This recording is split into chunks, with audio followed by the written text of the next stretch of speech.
بسم الله الرحمن الرحيم والصلاة والسلام على أشرف المرسلين. سلام البنات، وش راكم؟ إن شاء الله تكونوا ملاح وعلى خير. اليوم راح نديرو فيديو متنوع، راح نديرلكم هنايا وصفات وراح نديرو روتين ليلي في المطبخ. يعني ديما في الليل لازمك تخرجي وتخلي الكوزينة من وراك نقية، باش الصباح كي تنوضي وتلقي الكوزينة وتشعل الشعيل الله الله راح يطلع لك المورال، وطيبي قهوتك وهو مورالك طالع. شوفوا هنايا راني ندير يعني في تنظيف، حبيت نوريكم برك روتين ليلي يعني تحفيزي، حبيت نحفزكم. الناس اللي يحبوا الروتينات قولوا لي اذا نرجع لكم روتينات ولا نكملوها وصفات، واش راكم حابين تشوفوا؟ بالنسبه للروتينات ديما تلقاهم في الانستغرام اللي هو ماريا تايبس 03. وهنايا كما راكم تشوفوا السعاده الحقيقيه كي تخرجي من الكوزينه والكوزينه نتاعك تشعل والحوض نظيف. هنا ياسر يقولوا لي واش راكي تستعملي لي برودوي كوزينيير. نستعمل فورس اكسبريس، يعني صراحه هو زين انا عاجبني، بصح ما تستعملوش فيها السلك تشريحة تخرط شريط نتاع السلك.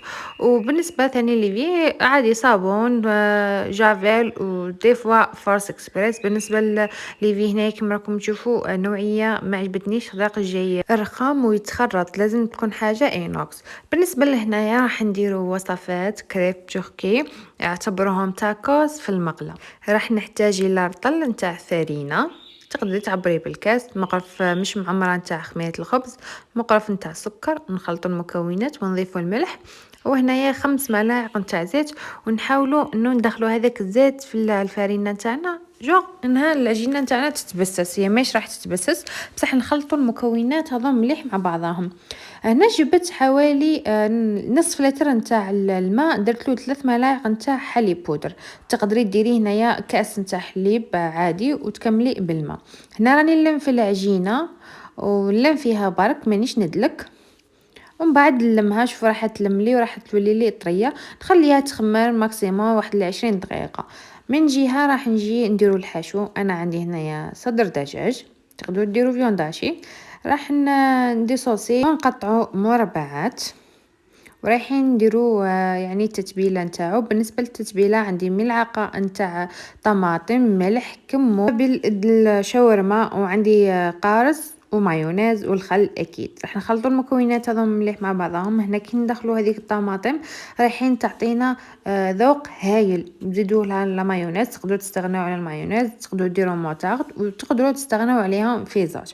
رايحين نخلطوا هذا المكونات مليح مع بعضهم ونخليهم يريحوا حوالي 10 دقائق. يعني راني مزروبه ما كنش معوله ندير هذا مملحات.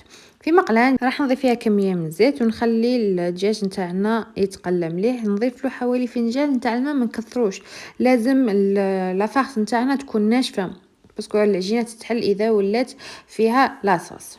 هنايا العجينه نتاعنا شوفوا كي راها طريه ما شاء الله روعه. راح نجيب صحن ندير فيه كميه من الزيت وندير هذوك ديبول، يعني ما يكونوش كبار، يكونوا متوسطين، ونخليهم يريحوا ماكسيموم 5 دقائق. نقطعيهم ونخليهم يريحوا. لازم العجينه تريح باش تعطيك الطعم وانتي تحلي فيها. صدقوني هذا مملحات رايحين يجوكم يهبلوا.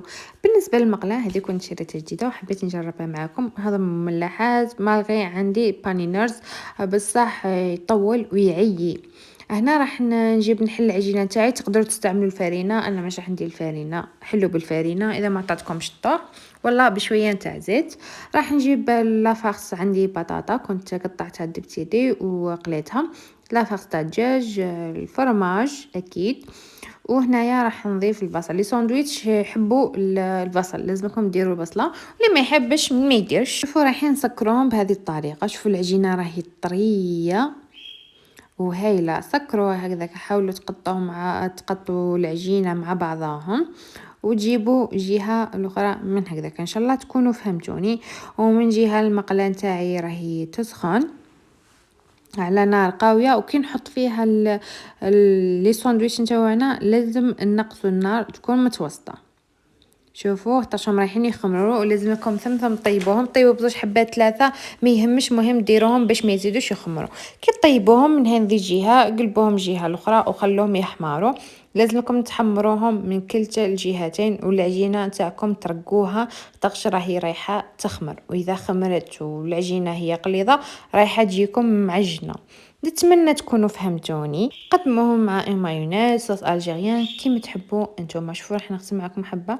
لاباط تجينا هايله وتجينا مشربه من الداخل، ما تجيش ناشفه. ان شاء الله يكون عجبكم لا فيديو، ان شاء الله كنت خفيفه ظريف عليكم. نقول لكم نتلاقاو في فيديو اخر ان شاء الله. سلام.